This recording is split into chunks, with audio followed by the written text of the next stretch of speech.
मी Vrindavan apartment आणि शिवलिंग देवस्थान आतिलपेठ डिचोलीचा अध्यक्ष दिगंबर परब बोलतो आहे.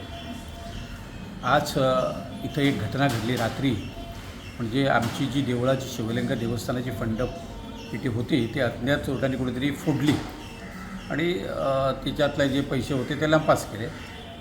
आता काय झालं की आमच्या सकाळी 6:15 वाजता आमच्या तिथं जे दिवा लावायला म्हणा किंवा साफ करायला म्हणा मिसेस लावणीस भाभी येतात. त्या सकाळी 6:10ला आलेल्या, असं काल सकाळी आलेल्या, आणि त्यांनी संध्याकाळी पण 6:15 वाजता रात्री दिवा लावून त्या परत गेल्या.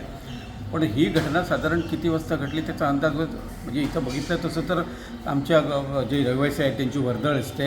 रात्री 11, 11:30, 12पर्यंत येणं जाणं चालू असतं.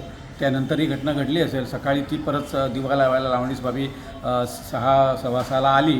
त्यावेळी तरी बघितलं तर तिचं जे कुलूप होतं, म्हणजे गेटचं जे कुलूप होतं ते कुलूपाला जी रिंग होती ती रिंग कट करून कुलूप आणि ती रिंग आणि तिकडे म्हणजे बाहेरच्या बाजूला टाकलेली.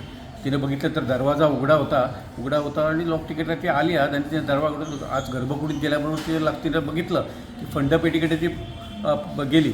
म्हणजे तिला वाटलं काहीतरी अघटित घडलेलं आहे. म्हणजे फंडपेटीकडे गेली तर फंडपेटीची जी चेन होती ती चेन तोडलेली होती आणि फंडपेटी उघडलेली होती. आणि त्यानंतर तिनं इथं आमचे भटजी आले. त्यावेळी भटजीला कल्पना दिली.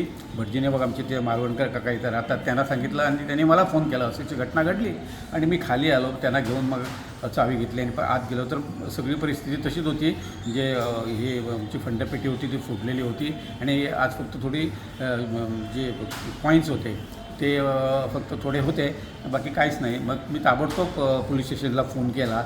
मग ते सगळे PSI आले, पोलीस आले, सगळे त्यांनी सगळं पंचनामा केला, बघितलं सगळं त्यांनी. आणि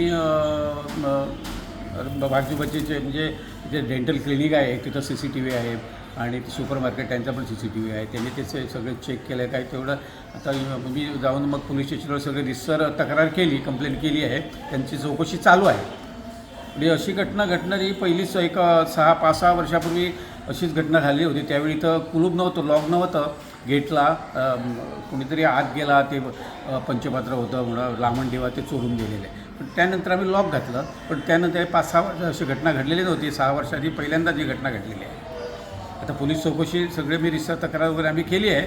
ती रितसर चौकशी करून ते आता कळणार बाबा कोणी काय कसं काय केलं आहे, काय झालं आहे ते.